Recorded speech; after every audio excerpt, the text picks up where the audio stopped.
Hello अस्सलाम वालेकुम, कैसे हैं आप सब लोग।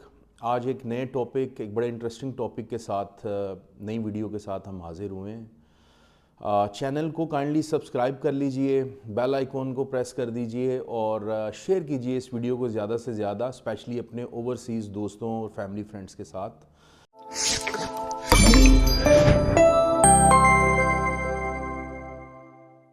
क्योंकि आज की वीडियो का टॉपिक है ओवरसीज़ पाकिस्तानीज़ को वहाँ रहते हुए अपने यहाँ पे घर में रेनोवेशन करवाते या घर बनवाते हुए जो चैलेंजेस आते हैं वो क्या हैं, और उन चैलेंजेस के सॉल्यूशंस क्या हैं। इन दोनों चीज़ों के ऊपर आज डिटेल में बात करेंगे। तो अक्सर जो ओवरसीज़ पाकिस्तानीज़ हैं उनके घर यहाँ पे होते हैं और वो उनका प्लान होता है कि हम इसको थोड़ा अपग्रेड कर लें, रेनोवेट कर लें, लेकिन या तो उनको डिसीजन पेंडिंग करने पड़ते हैं, ख़ुद आना पड़ता है, यहाँ आके रैकी करनी पड़ती है और रिलायबल कंपनीज़ नहीं मिलती।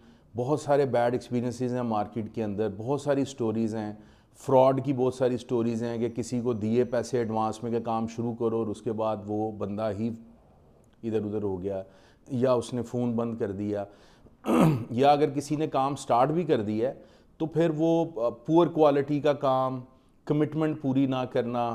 इसके अलावा मतलब टाइम अगर 2 महीने का लिया है तो 4-6 महीने हो गए घर से ही नहीं निकल रहे।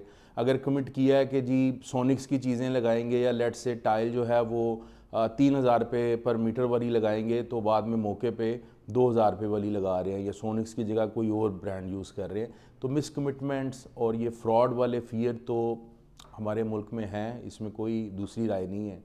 तो ओवरसीज़ पाकिस्तानी इसके लिए स्पेशली ये इश्यूज़ उनके लिए बहुत ज़्यादा उनको तंग करते हैं, क्योंकि वो बाहर रहते हैं, यहाँ पे वो उनको या तो आना पड़ता है, उनका टाइम बड़ा वेस्ट होता है, उनके पैसे वेस्ट होते हैं, क्योंकि उनके किसी एक फैमिली मेम्बर को यहाँ शिफ्ट होना पड़ता है अपने पुराने घर में या किसी जगह पे रेंट पे या अपने किसी भी रिलेटिव के घर, और उसको उस स्टे के दौरान पूरा काम भी करवाना है। तो ये बहुत सारे चैलेंजेस उनके लिए होते हैं जो ओवरसीज़ पाकिस्तानीज़ हैं, उनको अपने रेनोवेशन और घर बनवाते वक्त ये चैलेंजेस आते हैं। प्रॉब्लम्स तो हमने सारी आइडेंटिफाई कर ली हैं और ओवरसीज़ पाकिस्तानी जो ये वीडियो देख रहे होंगे उनको पता होगा सारे मसले आते हैं। अब हमने सॉल्यूशंस पे डिस्कस करना है, तो बारी बारी सॉल्यूशंस देख लेते हैं, क्योंकि ये नीड होती है उनकी अपने पुराने घर को यहाँ पे या नया प्लॉट लिया उसको कंस्ट्रक्ट करवाना है। तो सॉल्यूशंस मैं आपको बता देता हूँ जी। सबसे पहला पॉइंट है, आपने कंपनी जो हायर करनी है वो पूरे प्रोसेस के बाद हायर करनी है, ठीक है जी। और किसी इंडिविजुअल के ऊपर आपने ट्रस्ट नहीं करना कि ये एक इंडिविजुअल है, इसने फ़लाँ बंदे का काम किया था, फ़लाँ रिलेटिव का किया था तो ये मेरा भी कर देगा।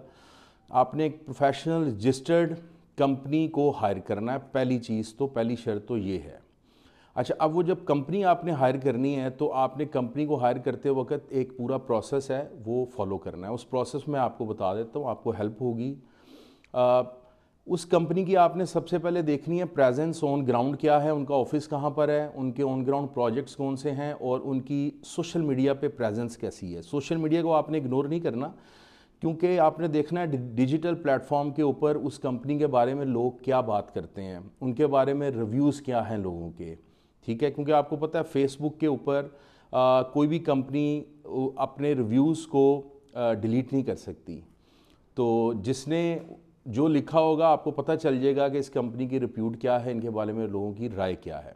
तो एक तो सबसे पहली चीज़ ये है कि आपने पहला प्रोसेस ये है कि आपने कंपनी को हायर करना है, प्रोफेशनल कंपनी को, और उसको हायर करते वक्त आपने उसकी प्रेजेंस देखनी है। अच्छा, प्रेजेंस आपने देख ली, आपको समझ आया, आपने 3-4 कंपनीज़ को कर लिया फ़िल्टर आउट कि यार इनमें से मैं किसी कंपनी से काम करवाऊँगा। उसके बाद उनके प्रीवियस वर्क जो हैं या ऑन ग्राउंड जो उनके ऑन गोइंग प्रोजेक्ट्स हैं आपने वो वाले देखने हैं प्रोजेक्ट्स। अच्छा, अब 2 सिनेरियो हैं। एक सिनेरियो ये है कि ओवरसीज़ पाकिस्तानी जो है वो यहाँ पे आ गया है, उनका फैमिली मेम्बर, और वो अब रैकी कर रहा है। और कुछ सर्कमस्टांसेस ऐसे भी हैं जो हमने भी एक्सपीरियंस किए हैं जिसमें वो फैमिली का कोई बंदा यहाँ नहीं आता, तब भी वो काम करवाते हैं। और अल्हम्दुलिल्लाह हमने पिछले 4-5 साल में 10 से 12 ओवरसीज़ पाकिस्तानीज़ हैं जो यहाँ मौजूद नहीं थे और उनके प्रोजेक्ट्स, उनके घर किए हैं, रेनोवेट भी, बनाए भी हैं, फिनिश भी किए हैं। तो बड़ा अच्छा एक्सपीरियंस रहा उनका। खैर, आपने कंपनी को हायर करते वक्त 2-3 कंपनीज़ को फ़िल्टर आउट कर लेना है और उनकी प्रेजेंस चेक कर लेनी है, उनके बारे में रिव्यूज़ देख लेने हैं। उसके बाद उनकी जो प्रीवियस कस्टमर्स उनके रहे हैं, ये बड़ा इंपॉर्टेंट पॉइंट है, उन कस्टमर्स का डाटा आपने उनसे मांगना है। आपने कहना है कि आपने पिछले 3-4 सालों में जिन कस्टमर्स को सर्विसेज दी हैं, हमें उन कस्टमर्स का डाटा दीजिए, हम उनसे बात करना चाहते हैं। तो आप उन कस्टमर से डायरेक्ट बात करें और कोशिश करें कि उसमें ओवरसीज़ कस्टमर्स भी हों जिनसे आप इजीली बात कर सकें, और लोकल भी कस्टमर्स हों तो नो इशू, आप डिटेल में उनसे बात करें, उनसे पूछें कि क्या क्या चैलेंजेस हैं और बिल्कुल रियलिस्टिक होकर उनसे बात करें। जारी बात है 100% कोई भी परफेक्ट नहीं होता, तो वो जितना भी आपको बताएंगे आपको डिसीजन मेकिंग में आसानी होगी। तो एक तो चीज़ ये है। दूसरे नंबर पे आपने ये करना है कि उनके काम वगैरह चेक किए, उनके कस्टमर से बात की, पुराने कस्टमर से, और मार्केट रिसर्च ज़रूर करनी है। अगर आप यहाँ पे मौजूद हैं, आपका कोई फैमिली मेम्बर मौजूद है यहाँ पे, तो बहुत अच्छी बात है, आप मार्केट रिसर्च करें। मार्केट रिसर्च आपको इनेबल करेगी कि आप एक प्रॉपर रियलिस्टिक डिसीजन कर सकें। मार्केट रिसर्च में आपने 2-3 चीज़ों को देखना है। नंबर 1, आपने देखना है कि मार्केट में ट्रेंड्स क्या चल रहे हैं, रेट्स क्या चल रहे हैं चीज़ों के, जो चीज़ें आप लगवाना चाहते हैं उनके एक जनरल रेट्स क्या हैं, और कौन कौन सी मार्केट्स हैं, वहाँ पे आपको विज़िट करना पड़ेगा। आप जाके उनके रेट्स लीजिए, और वर्कमैनशिप के यानी लेबर के भी रेट्स आप ले सकते हैं, ताकि आपके पास एक कंपैरेटिव रेट्स जज करने की ऑप्शन आ जाए आपके पास, ताकि आप डिसीजन मेकिंग अपनी प्रॉपरली कर सकें। तो मार्केट रिसर्च आपको इनेबल करेगी कि आप अच्छा डिसीजन कर सकें, आपको ट्रेंड का पता हो, आपको चीज़ों का पता हो कि यार ये ब्रांड्स हैं, ये इनके नाम हैं, इनकी प्राइस रेंजेस ये हैं। उसके बाद आपने 2 से 3 कंपनीज़ से रेट्स लेने हैं, और उसमें बड़ा इंपॉर्टेंट पॉइंट है कोटेशन। कोटेशन आपने देखनी है कि जो कंपनी आपको कोटेशन दे रही है उस कोटेशन में क्लैरिटी कितनी है, उस कोटेशन के अंदर डिटेल में कितनी चीज़ें लिखी हुई हैं, मेथड लिखा हुआ है काम करने का, मटेरियल उसके अंदर मेंशन है, या जस्ट लिखा हुआ है कि जी प्लम्बिंग वर्क है लेट्स से तो इतने चार्जेस हैं इसके। नहीं, ये गलत कोटेशन है। असल कोटेशन ये होगी जिसके अंदर प्लम्बिंग वर्क का पूरा स्कोप ऑफ वर्क मेंशन होगा, उसके अगेंस्ट जो जो मटेरियल आना है वो उसकी लिस्ट पूरी प्रोवाइड होगी, जिस कंपनी का जिस क्वालिटी का मटेरियल है वो तक छोटी से छोटी चीज़ भी लिखी होगी, और उस कंपनी उस ब्रांड के अंदर भी जो ग्रेड्स हैं वो भी मेंशन हो। जो प्रोफेशनल कंपनीज़ हैं वो हर चीज़ डिटेल से मेंशन करती हैं। तो आपने इस चीज़ को बहुत फोकस करना है कि किसकी कोटेशन जो है वो ज़्यादा डिटेल्ड है और क्लैरिटी के साथ आपको अंडरस्टैंड आ रही है। अच्छा, कोटेशन लेने के बाद आप जिससे करवाना चाह रहे हैं काम, आप उनसे एक मीटिंग भी करें। अगर आप यहाँ मौजूद हैं वेल एंड गुड, नहीं तो आप एक उनके साथ जूम के ऊपर कॉल कर सकते हैं, व्हाट्सएप के ऊपर एक मीटिंग कर सकते हैं, जिसमें आप उस पूरी कोटेशन की रूदाद उनसे समझें, पॉइंट बाय पॉइंट आप अंडरस्टैंडिंग करें, उसमें से कुछ काम बढ़ाने हैं, कम करने हैं, उन सारी चीज़ों को डिस्कस करें, ताकि आपकी कोटेशन अगर रिवाइज़ होनी तो रिवाइज़ हो जाए, और स्कोप ऑफ वर्क दोनों पार्टीज़ को क्लैरिटी से समझ आ जाए कि यार ये काम होना है, इतने टाइम में होना है, ये मटेरियल यूज़ होगा, ये प्रोसेस, ये मेथड होगा। ठीक है जी।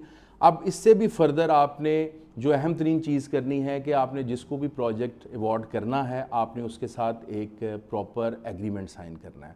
उस एग्रीमेंट के अंदर आपने देखना है कि क्लैरिटी से चीज़ें लिखी होंगी कि ये टीम ए है, ये टीम बी है, यानी पार्टी 1 पार्टी 2, और इस डेट पे ये स्टेज पे काम फिनिश हुआ होगा, ये काम, और इतनी इतनी पेमेंट जो है उसकी इंस्टॉलमेंट हमने पे करनी है। ये आपको इनेबल करेगी कि आप जज कर सकें कि यार ये लोग कितने रिलायबल हैं, और लेट्स से आपका 3 महीने का प्रोजेक्ट है तो उसके अंदर आपने इंस्टॉलमेंट्स बनवानी है। ठीक है, और वो प्रॉपर कंपनीज जो हैं वो बना कर देती हैं इंस्टॉलमेंट कि लेट्स से आपने मोबिलाइज होने के लिए एडवांस दिया है तो नेक्स्ट पेमेंट आपकी आफ्टर 20 डेज़ है या 30 डेज़ है, तो 30 डेज़ में जो पेमेंट आपने नेक्स्ट करनी है उस तक कौन कौन से काम फिनिश हो चुके होंगे, और वो आपने फिर चेक करने हैं। वो कैसे चेक करने हैं आपने, अगर आप यहाँ हैं तो फिज़िकली चेक करेंगे, अगर आप यहाँ नहीं हैं तो उसके लिए भी एक तरीका है कि एक व्हाट्सएप ग्रुप आपने उनके साथ क्रिएट करना है, बल्कि वो कंपनी आपको करके देगी। उस व्हाट्सएप ग्रुप के अंदर डेली बेसिस पे जो रिपोर्ट है विद पिक्चर्स वीडियोस अपडेट आपको डेली मिलेगी, जिससे आपको क्लैरिटी आती जाएगी कि मेरी प्रोग्रेस साइड पे क्या चल रही है,